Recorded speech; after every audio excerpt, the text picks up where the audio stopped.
She's running away, not from her apartment, but from the man who's supposed to love her. She was bleeding when she sent one message for help. She meant to text her mother. It went to the wrong number, and the person who replied wasn't family. It was the most dangerous man in the city. Before we go on, leave me a quick comment. If you were Eloise, would you trust the stranger who texted back? Or would you run anyway?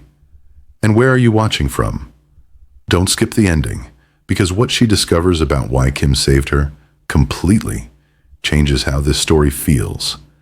And most people who hear it disagree about what she should do next. Here's what happened.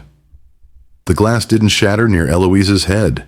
It shattered on her head, close enough that she felt the spray of cheap wine and sharper fragments kiss her temple before the pain registered. Her wrist was already pinned against the counter.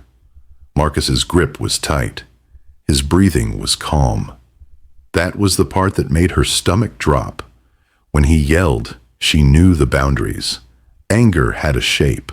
Rage had a ceiling. But this quiet, this was new territory, and new territory in Marcus's world meant she'd crossed a line she didn't know existed. "You're not leaving," he said. Not a question. Not a threat. A statement of fact delivered in the same tone he used when telling her what day trash pickup was. Eloise's knees buckled, but his grip kept her upright. Her vision swam. Blood trickled down her hairline. Warm, sticky, wrong. She tried to pull away. His fingers tightened. "Marcus, please." "I said you're not leaving." The apartment felt smaller suddenly. The walls pressed in. The kitchen lights buzzed too loud. Eloise's brain was screaming at her to run, but her body had learned not to obey that instinct months ago. Running made things worse. Running meant he chased. Running meant he let go. She stumbled backward, catching herself on the counter. Her palm landed in something wet. More wine. Or blood. She didn't look down to check. Marcus turned away from her, pacing slowly toward the living room. His shoulders were rigid. His hands flexed and unflexed at his sides. Eloise recognized that movement. It was the same thing he did before he broke her favorite mug, before he punched the wall beside her face, before he grabbed her so hard she couldn't lift her arm for 2 days. She moved. Bathroom. Lock. Now. Her feet barely touched the floor as she bolted across the tiny apartment. She slammed the bathroom door shut and twisted the lock just as Marcus's footsteps quickened behind her. 1 second of silence. Then the pounding started. Not frantic, not wild. Steady, methodical, patient. "Eloise!" His voice came through the door, flat and cold. "Open it!" She pressed her back against the door, shaking so hard her teeth clattered. Her phone. Where was her phone? She patted her pockets frantically. There. Back pocket. Thank God. Thank God. The pounding stopped. That was worse. Eloise heard drawers opening in the kitchen. Metal scraping against metal. Something heavy dragged across tile with a sound that made her stomach lurch. Her breath stopped moving entirely. He wasn't trying to scare her anymore. He was preparing. Her hands shook so violently, she almost dropped the phone. She unlocked it, vision blurred with tears, and opened her messages. Mom. She needed her mom. Needed to hear her voice. Needed someone to tell her what to do, because her brain had stopped working, and all she could hear was the scraping sound and Marcus's breathing on the other side of the door. She typed through tears. Mom, he's going to kill me. She hit send. She didn't check the contact name. Didn't see the number glitch that had saved wrong months ago when she switched phones on a shared family account. 5 seconds passed. The bathroom window was small. Too small. But maybe. Her phone buzzed. Confusion cut through terror like cold water. Eloise stared at the screen. That wasn't her mother's number. That wasn't her mother's tone. Her fingers moved on instinct. "Who is this?" The reply came instantly. "Kim Ha-seong. Stay alive. I'm coming." The name meant nothing to her. The certainty in those 4 words meant everything. She didn't understand it, didn't question it, didn't have time to. Outside the bathroom door, the scraping stopped. Silence flooded the apartment. That was the most dangerous sound of all. Eloise moved without thinking. The bathroom window was painted shut, but adrenaline made her strong. She clawed at the frame until her nails bled. The paint cracked. The window shrieked open. Cold air hit her face. She was 3 stories up. The fire escape was rusted and narrow and possibly illegal, but it was there, and Marcus was here, and the choice was so simple, it hurt. She climbed, barefoot, bleeding, shaking so hard she nearly slipped twice. She heard the bathroom door splinter behind her as she dropped onto the fire escape, heard Marcus roar her name, didn't look back. She ran, down the fire escape, through the alley, past dumpsters and shattered streetlights and corners she'd never noticed before. Her feet screamed against asphalt. Her lungs burned. She didn't stop. She ducked behind a dumpster in an alley 6 blocks away and pressed her fist against her mouth to muffle her sobs. Minutes crawled past. Then she heard them. Engines. Low and smooth. Too expensive for this neighborhood. Black SUVs rolled into the alley like shadows with wheels. No sirens, no lights. Just silent, coordinated movement that made her skin prickle. Men stepped out. Not cops, not neighbors. Something else entirely. And then he appeared. Tall. Clean-lined. Eyes colder than the Pacific wind cutting through the alley. Kim Ha-seong didn't rush toward her. Didn't shout reassurances. He walked slowly, hands in his pockets, and studied her the way someone studies a problem they didn't expect to solve tonight. "You texted me," he said quietly. Eloise's voice cracked. "I meant to text my mom." His expression didn't change. He crouched in front of her, close enough that she could see the scar above his left eyebrow. Close enough to be dangerous. "Fate doesn't answer wrong numbers," Kim said. Then he stood and gestured to his men. "Get her somewhere safe, and find Marcus." His tone was so calm, it took Eloise 3 full seconds to realize what he meant. Marcus wouldn't be found alive. Eloise woke up in a hotel room she didn't remember entering. The sheets were too clean. The walls were too white. Everything smelled like expensive detergent and something else she couldn't name. Something sterile and controlled, like a hospital that pretended not to be one. Her feet were bandaged. Someone had cleaned the blood from her temple and dressed the wound with professional precision. Her clothes had been replaced with soft cotton pajamas that definitely weren't hers. She sat up too quickly. The room spun. A man stood by the window. Not Kim. Someone older, thicker through the shoulders, with salt and pepper hair, and a face that suggested he'd stopped smiling. Sometime in the 90s. "You're awake," he said in accented English. "Korean, maybe. Good. Mr. Kim will want to know." "Where am I?" "Safe." "That's not an answer." The man's expression didn't change. "It's the only one you're getting." He left before she could respond. The door clicked shut. Eloise heard the lock engage from the outside. She wasn't safe. She was contained. The next 3 days passed in a blur of controlled isolation. Meals appeared at regular intervals. Always Korean food, always perfectly prepared, always delivered by stone-faced men who didn't make eye contact. She asked questions. They didn't answer. She demanded to leave. They pretended not to hear. On the 4th day, Kim finally appeared. He entered without knocking, dressed in a charcoal suit that probably cost more than Eloise made in 6 months. His hair was perfectly styled. His expression was perfectly empty. He didn't ask how she was feeling. "Your apartment has been cleared," he said, setting a folder on the table beside her bed. "Your belongings are in storage. Your employer has been informed you're taking personal leave for a family emergency. Your mother received a call from you, pre-recorded, very convincing, explaining that you needed time away." Eloise stared at him.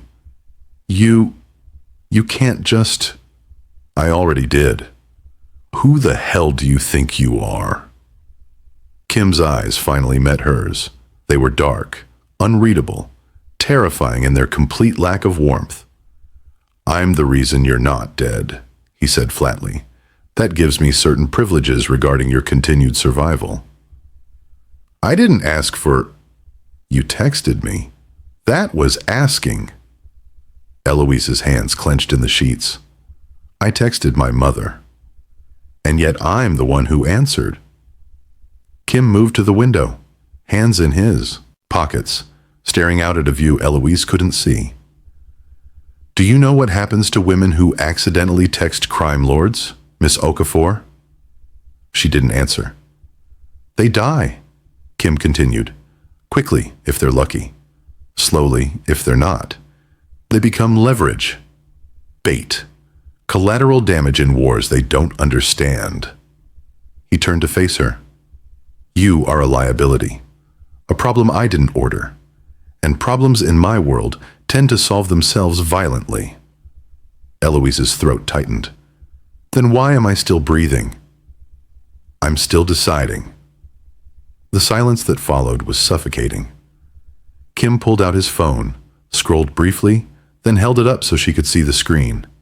Security footage, a dock somewhere, shipping containers stacked like building blocks, and men, dozens of them, moving with military precision. "This is Jong Min-jae's territory," Kim said, "my former mentor, my current competitor. 6 months ago, he ordered your death as part of a broader strategy to draw me into an ambush." Eloise's stomach dropped. "What?" "Your boyfriend Marcus was paid $50,000 to kill you in a specific location at a specific time. Your body was supposed to be discovered by my people. I was supposed to respond emotionally, arrive at the scene, walk into a trap." Kim pocketed his phone. "Your accidental text exposed the plan hours early. I intercepted. Marcus is gone. Zhang's timeline collapsed." The room tilted. Eloise gripped the edge of the bed. "You're lying." "I don't lie. Lying requires caring about your opinion." Marcus wouldn't. Marcus deposited $25,000 into an offshore account 3 days before he attacked you. The remaining 25 was scheduled to transfer upon confirmation of your death. Kim's voice remained clinical. "He loved you, just enough to hesitate. That hesitation saved your life temporarily. My intervention saved it permanently." Eloise couldn't breathe, couldn't think. Every memory of Marcus twisted into something darker. Every smile became a calculation. Every touch became a countdown. "Why would anyone want to kill me?" she whispered. "I'm nobody." "Exactly. You were chosen because you were nobody. Easy to kill. Easy to stage. Easy to make look like domestic violence that would emotionally compromise me." Kim's expression finally shifted. Something cold and sharp flickering behind his eyes. "Yang knows my patterns. Knows I respond poorly to civilian casualties in my territories. He was counting on that." "You don't even know me." "No." Kim moved toward the door, but Jang thought I might care anyway. He was wrong. He opened the door. "Wait." Eloise's voice cracked. "What happens now?" Kim paused without turning around. "You stay hidden. You follow instructions. You don't contact anyone from your old life. You become a ghost until I decide whether keeping you alive serves my interests better than eliminating the liability entirely." "You'd kill me?" "If necessary." He glanced back, and for just a moment, something almost human flickered across his face. Almost. Don't mistake protection for care, Miss Okafor. You are a tactical decision. Nothing more. The door closed, the lock engaged. Eloise sat alone in the too-white room with 2 clean sheets and finally let herself cry. Not for Marcus, not for the life she'd lost, but for the terrifying realization that the man who saved her wasn't a savior at all. He was something far more dangerous, and she was now part of a game whose rules she didn't understand, played by people who measured human lives in strategic value. Outside her window, the city hummed with ordinary life.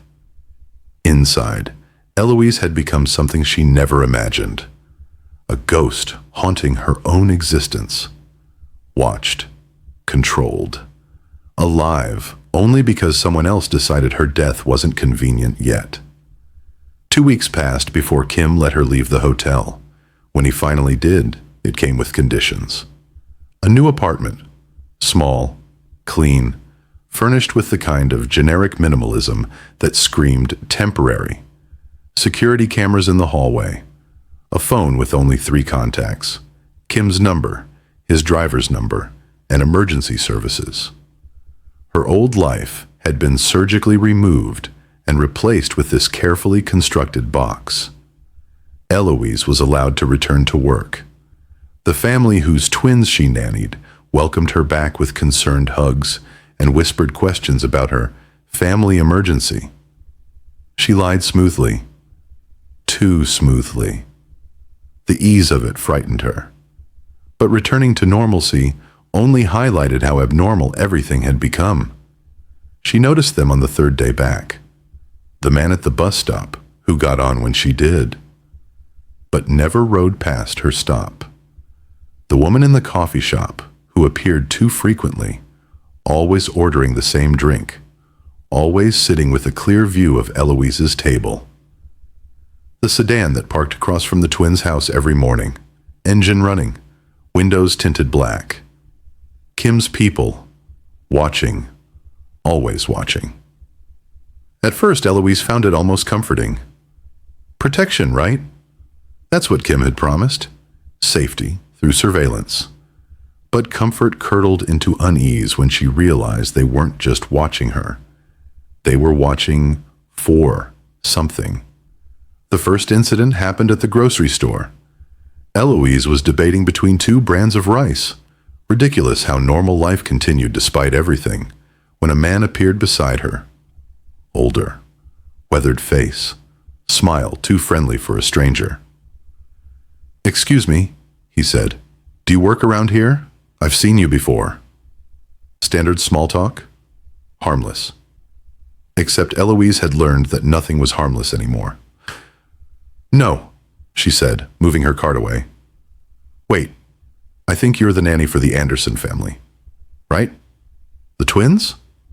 The man's smile widened. "My sister's looking for childcare recommendations. Would you mind if I got your contact info?" Everything inside Eloise screamed wrong. Wrong tone, wrong interest, wrong timing. "Sorry, I can't help." She abandoned her cart and walked quickly toward the exit. The man didn't follow. But when Eloise reached her apartment that evening, Kim was waiting in the hallway. His expression was darker than usual. "Who was the man at the grocery store?" he asked without preamble. So they had been watching. "I don't know. He asked about my job." What exactly did he ask? Eloise repeated the conversation.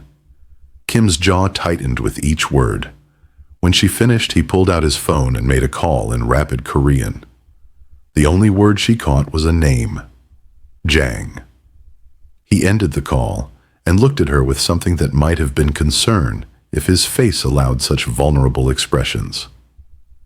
"You don't talk to strangers anymore," he said. "You don't answer questions about your schedule. You don't volunteer information about where you work or who you work for. Understand?" I didn't tell him anything. He already knew where you worked. He was confirming you'd talk freely, testing your awareness. Kim stepped closer. His voice dropped.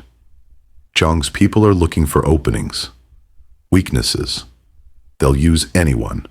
Grocery store workers, delivery drivers, neighbors, anyone who can get close enough to map your patterns. Eloise's stomach twisted. You said I was safe. Safe is relative. You're safer than you were. You're not invulnerable. Then what's the point of all this? She gestured at the cameras, the control department, the suffocating structure of her new life. If they can still get to me, they could get to you. Kim's eyes held hers. If I wasn't in the way. The words hung between them, heavy and complicated. Why? Eloise asked quietly. Why are you in the way? You said I was a liability, a problem you didn't want. So why not just let them have me?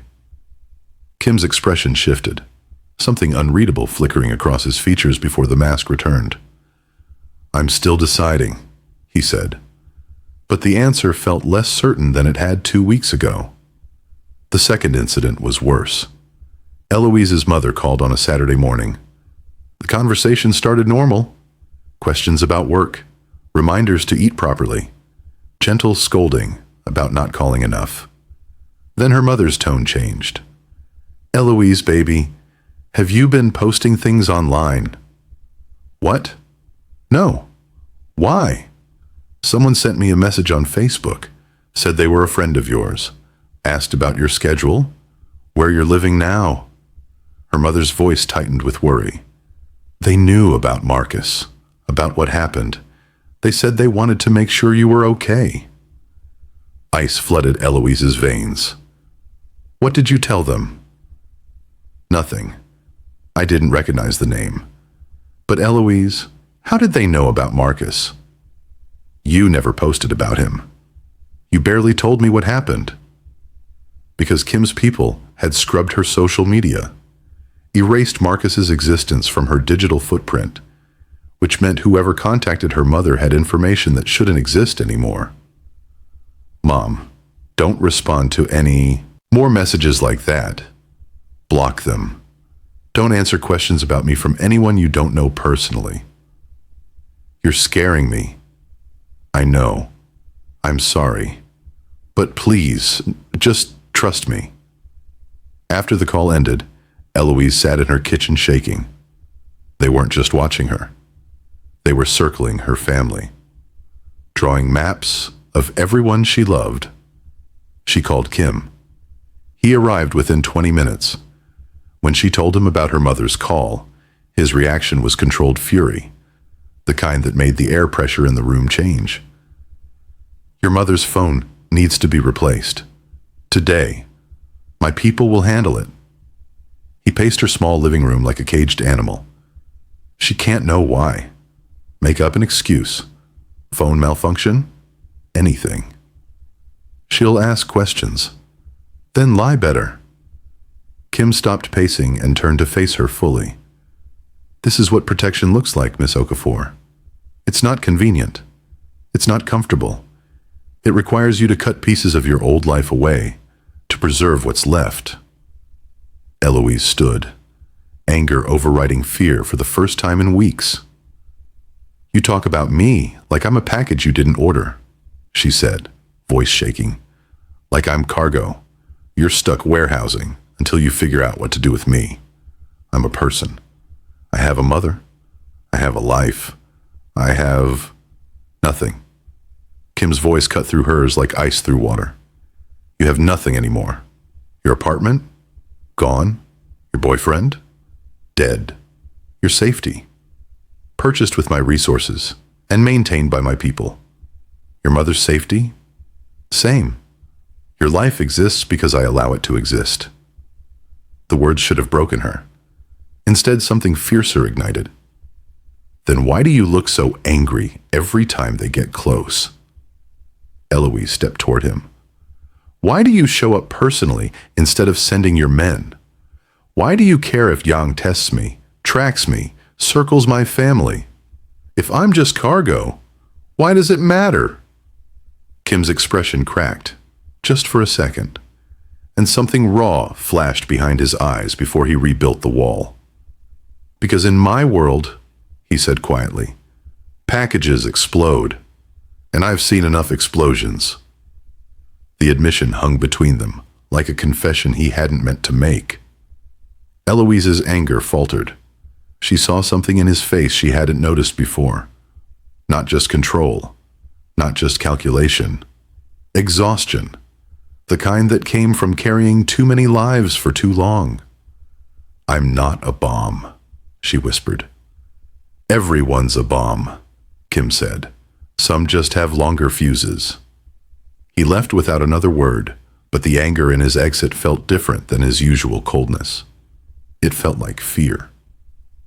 And Eloise realized, standing alone in her government-issued apartment with cameras in the hallway and watchers on every corner, that Kim Ha-seong was just as trapped as she was. The call came at 2 a.m. Eloise woke to her phone vibrating violently against the nightstand. Kim's name glowed on the screen, the first time he'd called instead of simply appearing like some well-dressed ghost. Hello? Silence, then breathing. Labored. Wrong. Kim? Need you to... His voice cut off, a sharp intake of breath. Open your door. Eloise was already moving. She threw off her blankets and ran to the front door, unlocking it with shaking hands. Kim stood in the hallway, one arm braced against the doorframe. His suit jacket was missing. His white shirt was torn and darkened with blood spreading from somewhere near his ribs. His face was pale. Sweat beaded his forehead. Oh my God. Don't. He pushed past her into the apartment before she could finish. Don't call anyone. You need a hospital. I need you to close the door and pretend you never saw me. Kim made it 3 steps into her living room before his legs gave out. He caught himself on the back of her couch, breathing hard. Forget I came here. Eloise closed the door and locked it. Then she moved to his side, ducking under his arm to take some of his weight. Bedroom or couch? I'm leaving. Bedroom or couch, Kim? He looked at her then. Really looked at her. Something shifted in his expression. Resignation, maybe. Or just exhaustion deep enough to erase judgment. Couch. She helped him sink onto the cushions. He hissed through his teeth as he moved, one hand pressed against his ribs. Blood seeped between his fingers. First aid kit? Eloise asked. Don't have... He stopped, breathed. In my car. But I sent the driver away. Of course he did, because asking for help would require admitting he needed it. I have one. Basic stuff. From when I took a childcare certification course. Eloise was already moving toward the bathroom. Don't bleed out before I get back. Wouldn't dare. When she returned with the kit, Kim had managed to unbutton his shirt halfway. The wound was a gash along his left side, not deep enough to be fatal, but deep enough to need stitches he clearly wasn't going to get. Eloise knelt beside the couch. This is going to hurt. It already hurts. Fair point. She worked carefully, cleaning the wound, applying pressure, bandaging with the supplies she had. Kim watched her the entire time, his dark eyes tracking every movement of her hands. You're good at this, he said after a while. I've had practice. Eloise didn't look up. Not with knife wounds, but with injuries people lie about. Bruises they explain away. Cuts that were accidents. Kim was quiet for a moment. Marcus, among others. She finished wrapping the bandage and finally met his eyes.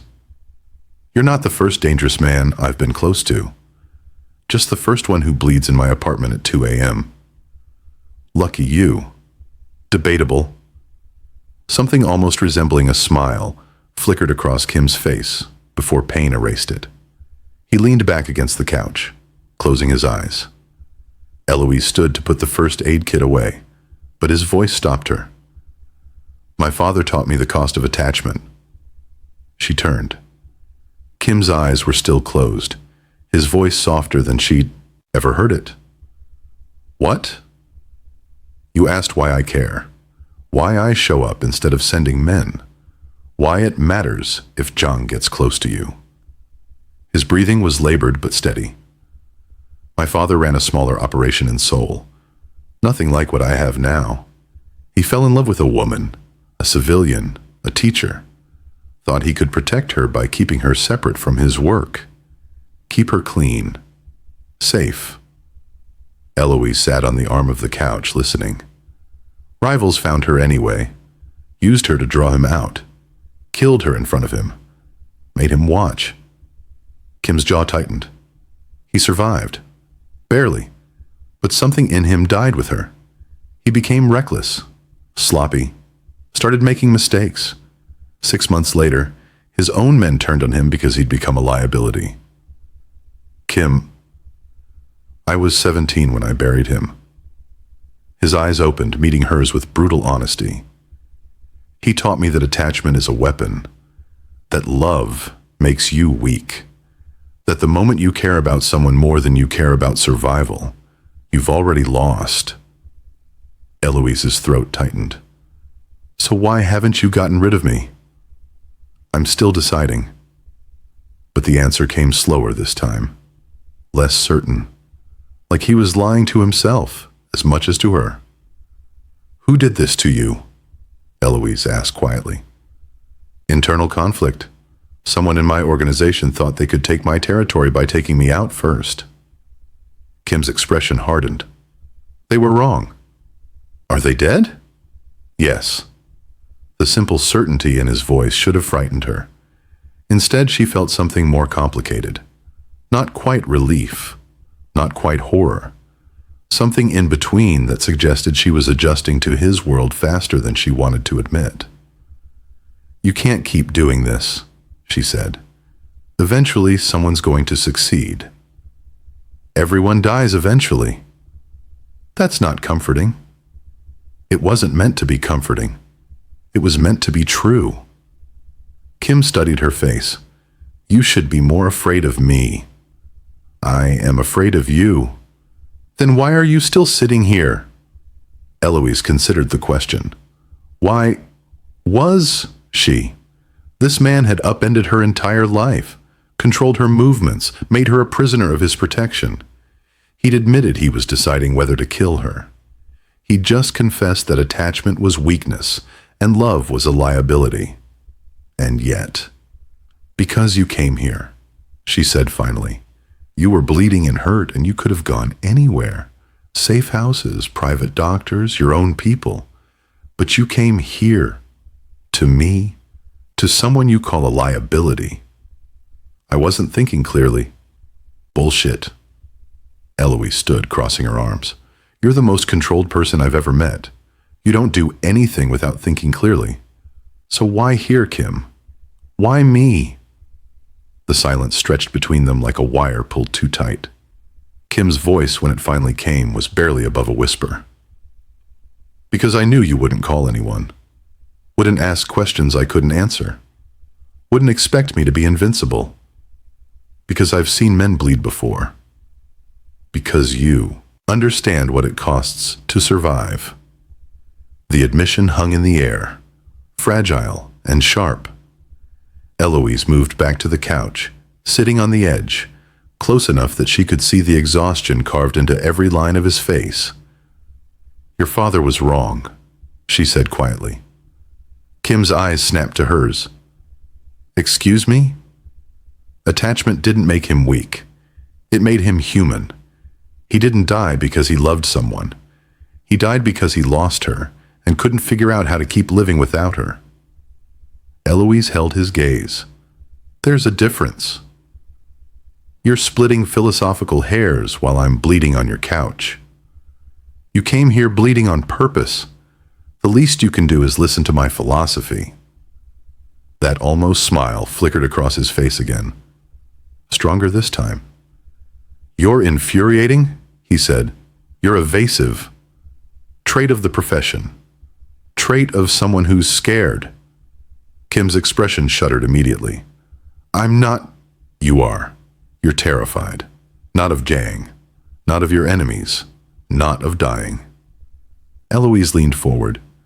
You're scared of what happens if you stop treating me like a tactical decision and start treating me like a person. The silence that followed was deafening. Kim sat up slowly, wincing as the movement pulled at his wound. He stood, steadying himself against the couch. I should go. You should rest. Can't. Too dangerous for you if I stay. But he didn't move toward the door. Didn't break eye contact. Kim, don't. His voice cracked. Just barely. Just enough. Don't make this harder than it already is. Make what harder? Keeping you alive without... He stopped. Breathed. Started again. Without forgetting why keeping people alive is usually a mistake. Eloise stood, closing the distance between them. Maybe, she said softly, the mistake isn't keeping people alive. Maybe it's convincing yourself that caring about them makes you weak. Kim stared at her. For the first time since they'd met, he looked lost, uncertain, human. I can't lose another person, he whispered. Then don't lose me. He reached out, hesitated, then touched her cheek with his uninjured hand. The gesture was so gentle it nearly broke her. I tried not to need this, he said. And failed? Spectacularly. Then he pulled away, grabbed his ruined jacket from where it had fallen, and walked to the door. Lock this behind me. 3 deadbolts. Don't open it for anyone. Not even you? Kim paused at the threshold, looking back. Especially not me. But the words sounded less like a warning and more like a prayer he didn't believe would be answered. He left. Eloise locked the door and stood alone in her living room, staring at the blood-stained couch cushions, knowing everything had just changed between them. 3 days after Kim bled on her couch, Eloise started noticing things she should have noticed sooner. The pattern of security shifted. Different men watched her apartment. The sedan outside the twins' house changed models twice in 1 week. When she went to the grocery store, escorted now, always escorted, the driver took different routes each time, circling, doubling back, checking mirrors. Something had changed, something bigger than Kim's injury. She tried calling him. Voicemail. Tried again.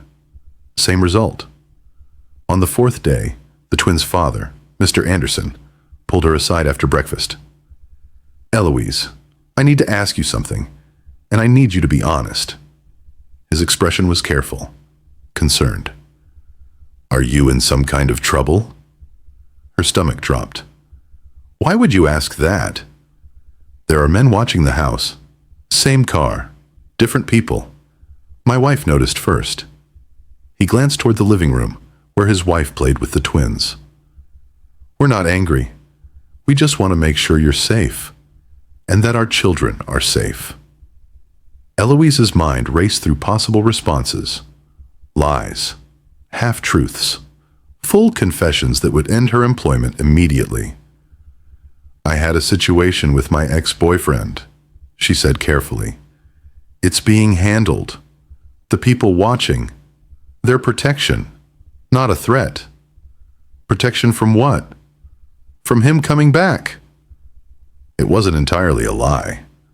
Marcus was the catalyst, even if the real danger had evolved into something far more complex. Mr. Anderson studied her face. Does this have anything to do with the police investigation? What police investigation? The one about Marcus Chen. The detective who called last week asking about you. About your relationship with him. About whether we'd noticed anything unusual in your behavior recently. Ice flooded Eloise's veins. Kim hadn't mentioned police, hadn't mentioned investigations, hadn't mentioned anything except hiding and surviving. What did you tell them? The truth. That you're an excellent nanny. That you've been with us for 2 years. That you seemed shaken when you came back from your family emergency, but otherwise normal. His expression softened. Eloise, if you need help, real help, we can connect you with resources, lawyers, victim advocates, whatever you need. Thank you. I'm okay. I promise. But the promise tasted like ash. That evening, Kim finally called her back. We need to talk, he said without preamble. Not on the phone. There's a restaurant on 5th and Maritime. Be there at 8. Come alone. Your people have been following me for weeks. I couldn't come alone if I tried. Then pretend you're alone. It's a useful skill. The restaurant was small, tucked between a laundromat and a closed bookstore, the kind of place that survived on regulars and cash payments. Eloise arrived exactly at 8. Kim sat in a corner booth facing the door. His suit was immaculate again. The wound from 4 nights ago might as well have never existed. But his eyes looked tired. Eloise slid into the seat across from him. The Andersons asked about police, about Marcus, about investigations I know nothing about. I'm handling it. That's not an answer. It's the only one you're getting right now. Kim's jaw tightened. We have bigger problems. Bigger than the police investigating my dead ex-boyfriend? Yes. A waitress appeared, took their orders mechanically, disappeared. The restaurant was nearly empty. Eloise noticed 2 of Kim's men seated separately, one at the bar, one near the window, always watching. When they were alone again, Kim leaned forward. Yang knows you're important to me. Eloise's breath caught. Important how? In any way that matters. His voice was flat, but something flickered behind his eyes. He's been circling for weeks, testing security, mapping patterns. Yesterday, he made contact through a neutral party, offered a trade. What kind of trade? Territory. Access to shipping routes I control. In exchange for... Kim stopped. His hands clenched on the table. In exchange for me walking away from you. Letting him finish what Marcus started. The restaurant suddenly felt smaller, colder. What did you tell him? Nothing yet. He gave me 48 hours to decide. Eloise's mind spun. So you brought me here to say goodbye? To explain why you're handing me over? No. Kim's voice was sharp, certain. I brought you here because you deserve to understand the full situation before I burn everything down to keep you breathing. Kim, Jung won't stop. Not with you alive. You represent something to him now. Proof that I have a weakness. Evidence that the ghost dragon can be compromised through emotional attachment. His expression was carved from stone. Every day you exist, you're a target. Every hour I keep you safe, I'm confirming what he already suspects. That you care.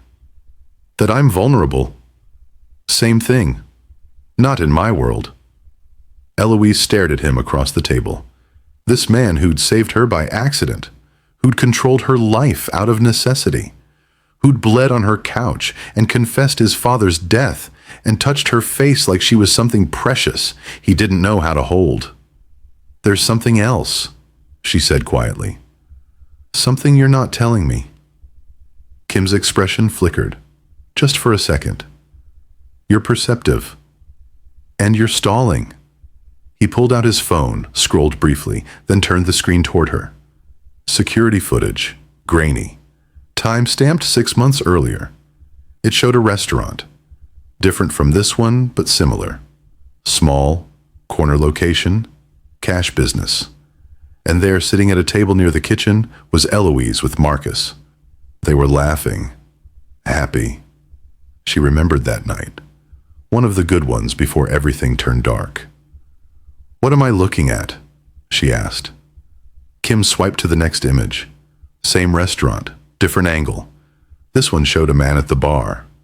Asian. well-dressed, watching Eloise and Marcus with focused intensity. "That's Yang's head of operations," Kim said quietly. "He was surveilling Marcus that night, making sure he was suitable for recruitment." Eloise's stomach turned. "Recruitment for what?" "For killing you." The words landed like physical blows. Kim swiped again. Another image. Marcus leaving the restaurant, accepting an envelope from someone in the parking lot. Then another image. Marcus at a bank, depositing cash. Another. Marcus meeting with the same man 3 more times, over the following weeks. "He was paid in installments," Kim continued, his voice clinical. "Cold. 25,000 up front. Another 25 upon completion. Zhang's people had been watching you for months, mapping your patterns, determining vulnerability. Marcus was convenient, already violent, already positioned close to you, already financially desperate." Eloise couldn't breathe, couldn't think. Every memory of Marcus twisted into something unrecognizable. "You've known this the whole time," she whispered. "Yes. You knew Marcus was paid to kill me. You knew Zhang had been watching me for months. You knew I was targeted long before I sent that text." Her voice rose. "You knew everything and you didn't tell me." "I was protecting—" "Bullshit." Eloise stood, drawing looks from the other diners. She didn't care. "You weren't protecting me. You were managing me, controlling the information I had access to, so I'd stay scared and compliant and dependent on you." Kim stood as well, his expression dark. "Sit down." "No. Eloise, you didn't save me because you cared." Her voice cracked. Tears burned her eyes, but she refused to let them fall.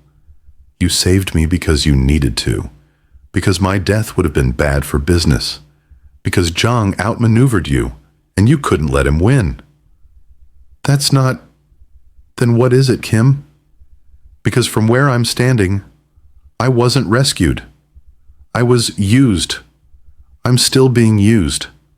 I'm a chess piece in a game I didn't know I was playing, until someone tried to kill me for it." The silence that followed was suffocating.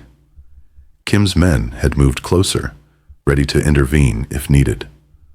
The waitress pretended to clean tables far away.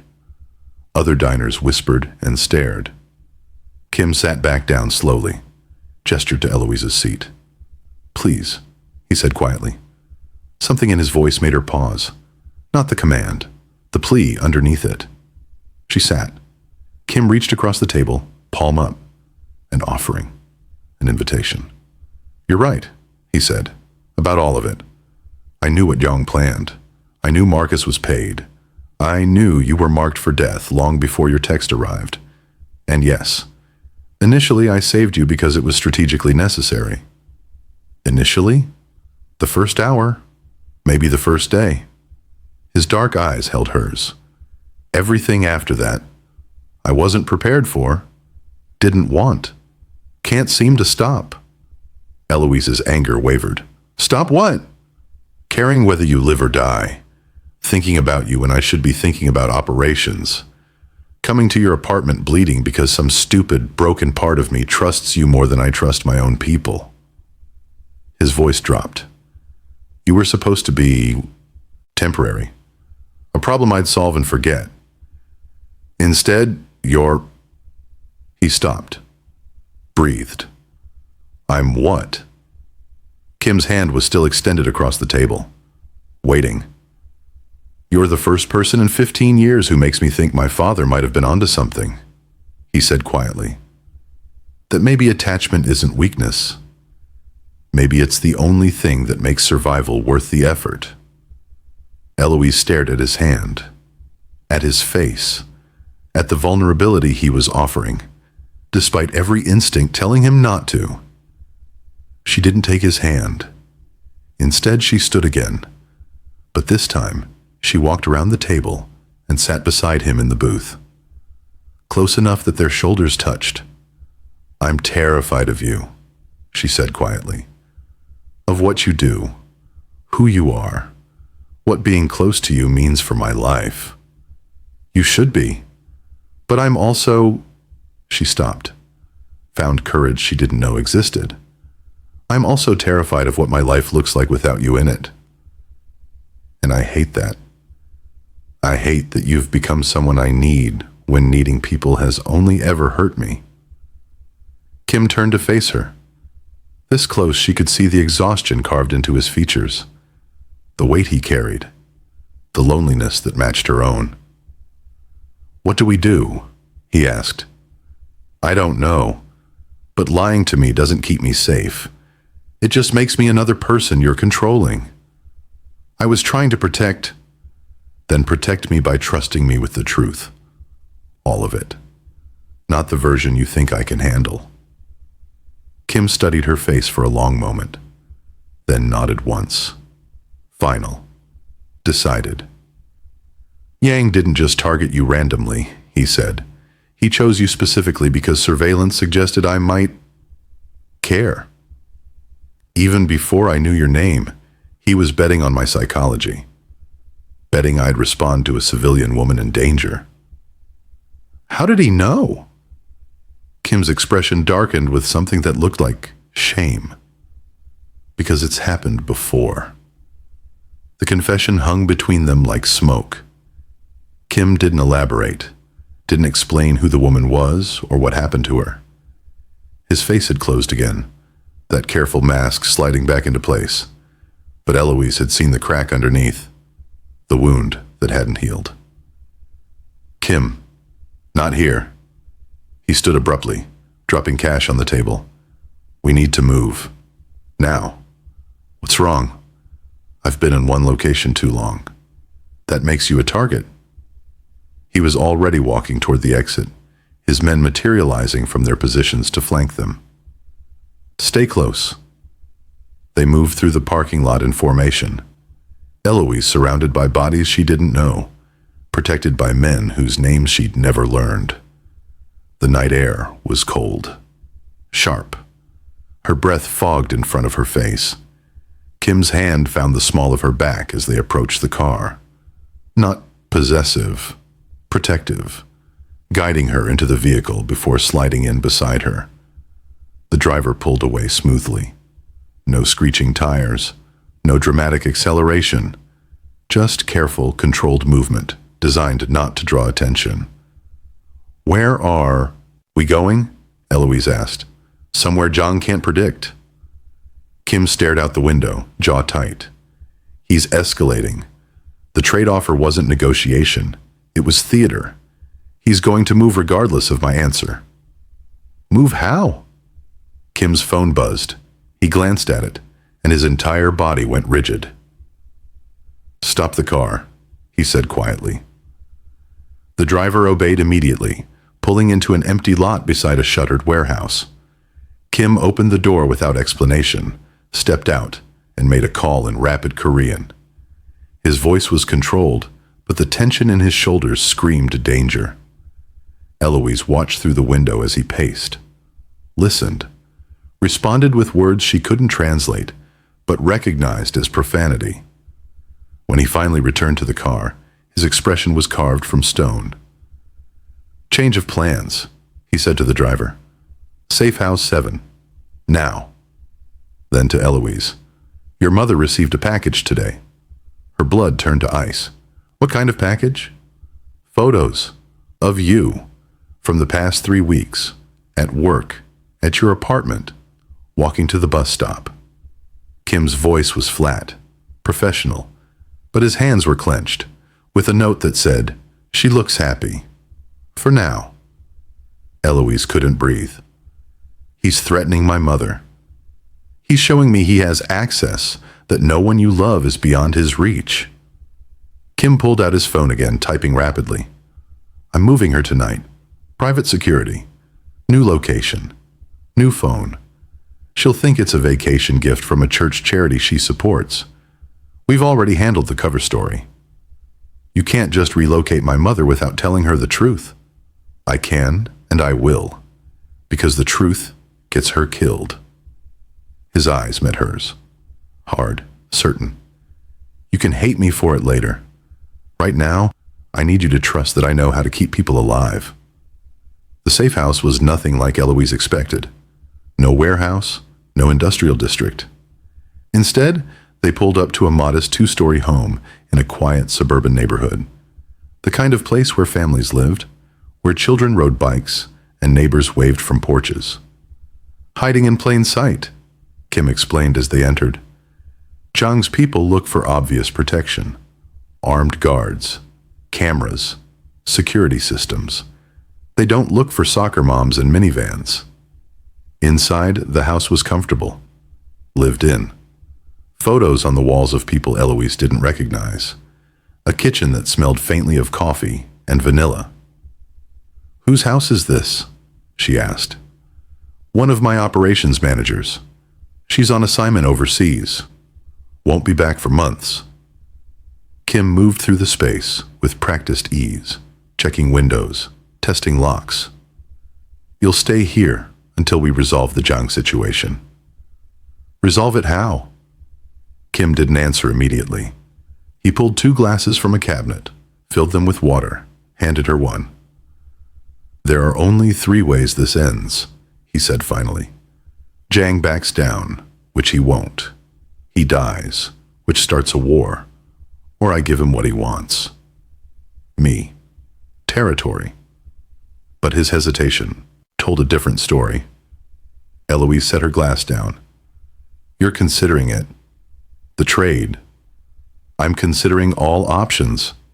That's not a denial." Kim's expression fractured.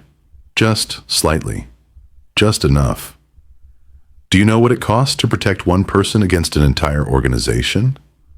The resources, the manpower, the constant vigilance required to keep you breathing when a dozen people are being paid to stop your heart?" "Then stop." The words came out harder than Eloise intended. "I've spent my whole life being a burden to someone. Marcus, my employers. Now you. I'm tired of being the reason people suffer." "You're not a burden." "Then what am I, Kim? Be honest. For once, just be honest." Her voice cracked. "Am I worth it?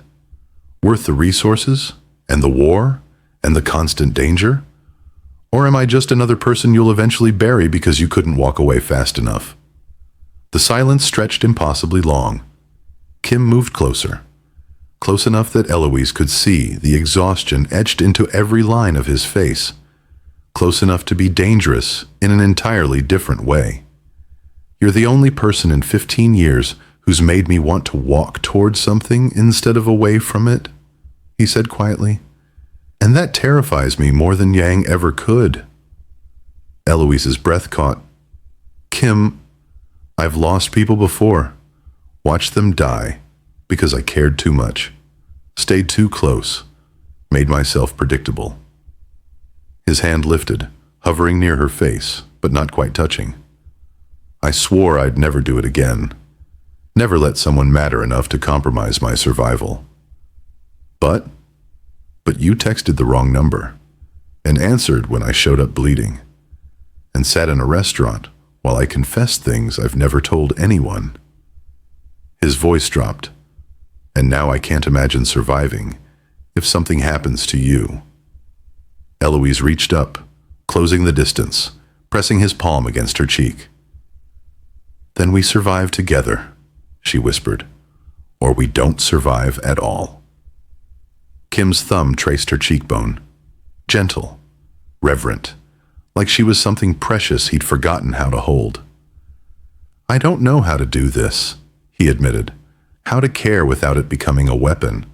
How to protect without controlling. How to—" Eloise kissed him. Not desperately. Not passionately. Just softly. A promise pressed against his lips that said, "We'll figure it out." When they pulled apart, Kim rested his forehead against hers. "Jang's going to come for you," he whispered. "Soon. Hard. With everything he has." "I know. And I'm going to stop him. Whatever it costs." "I know that too." His arms wrapped around her then, careful, like she might break, and they stood in the borrowed kitchen of a stranger's house while danger circled closer. Outside, the suburban street remained quiet, normal, peaceful. But Eloise knew better now. Peace was just the moment before violence remembered where you lived, and violence always, always remembered. The call came at dawn. Eloise woke to Kim, already on his feet, phone pressed to his ear, his voice sharp and dangerous in the gray morning light. She'd fallen asleep on the couch. He'd kept watch all night from the armchair across the room. Now he was pacing, furious. When? A pause. How many? Another pause. His jaw clenched so hard Eloise heard his teeth grind. I'm coming. He ended the call and turned to face her. The look in his eyes made her stomach drop. What happened? Chang took one of the twins. The world stopped spinning. Eloise was on her feet before her brain caught up to her body. What? Which one? When? How did? Mia, 40 minutes ago, from the park near their house. Kim was already moving, grabbing his jacket, checking the gun holstered at his side.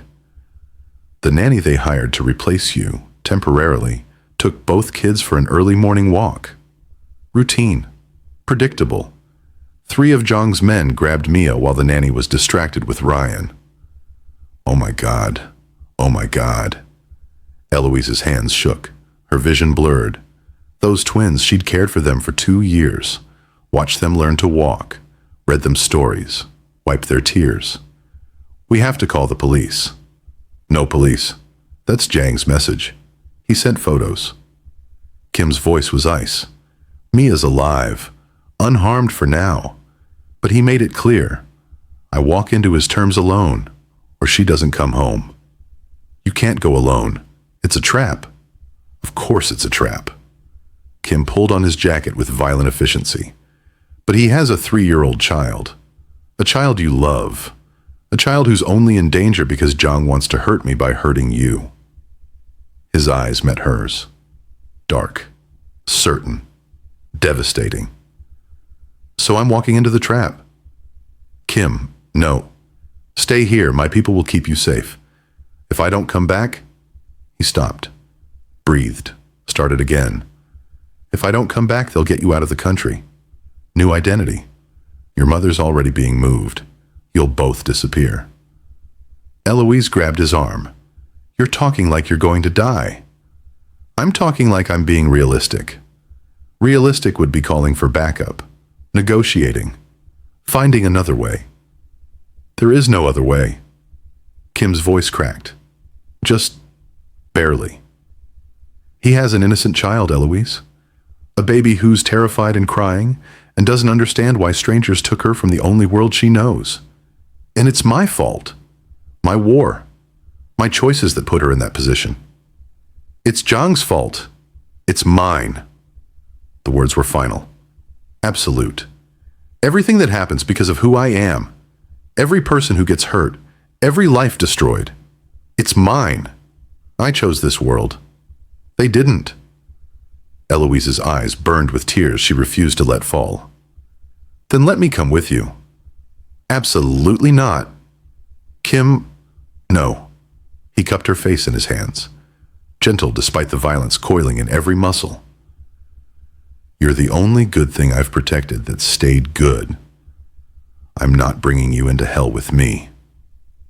He kissed her forehead, her cheeks, her lips, soft and desperate and final.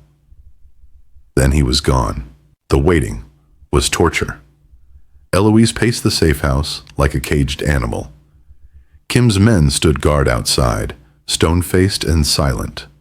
Her phone sat useless on the counter. Kim had taken it, said Jong might track it. She was isolated, helpless, drowning in scenarios, each worse than the last. 2 hours passed. 3. 4. At hour 5, one of Kim's men entered the house. His expression was carefully blank.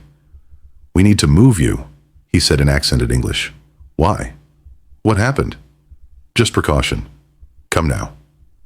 Something in his tone felt wrong. Too flat. Too rehearsed. "Where's Kim?"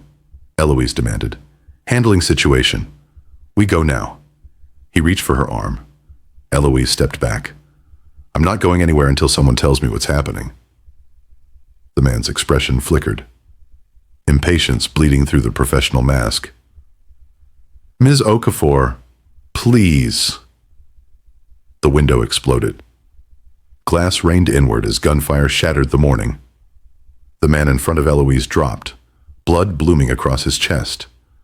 More of Kim's men rushed in from outside, returning fire at vehicles Eloise couldn't see. Someone grabbed her from behind, not gently, and dragged her toward the back of the house. "Stay low!" More gunfire, shouting, the sound of bodies hitting the floor. Eloise's mind went blank with terror. Pure survival instinct kicked in. She ran when pulled, ducked when shoved, didn't think, didn't question. They made it to a car in the back alley. The driver peeled away from the curb as bullets pinged off the trunk. "Where's Kim?" Eloise gasped. "Is he alive? Did Jang—" "Mr. Kim is handling the exchange," the driver said tightly. "We're getting you somewhere safer." They drove for 30 minutes, changed cars twice, finally pulled up to what looked like an abandoned industrial building on the waterfront. Wrong. This felt wrong. Why are we here? Secondary safe house, more secure. But when Eloise stepped out of the car, the men surrounding her weren't Kim's men. Their jackets bore different insignias. Their faces were unfamiliar.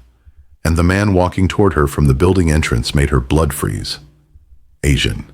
50s. Expensive suit. Cold smile. Jong Min-jae. "Ms. Okafor," he said pleasantly. "Thank you for joining me.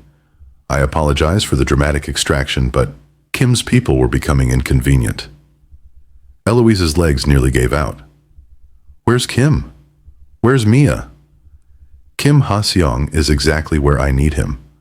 Alone in a warehouse on the other side of the city, waiting for a child who isn't there." Jong's smile widened. "And you, my dear, are exactly where you need to be.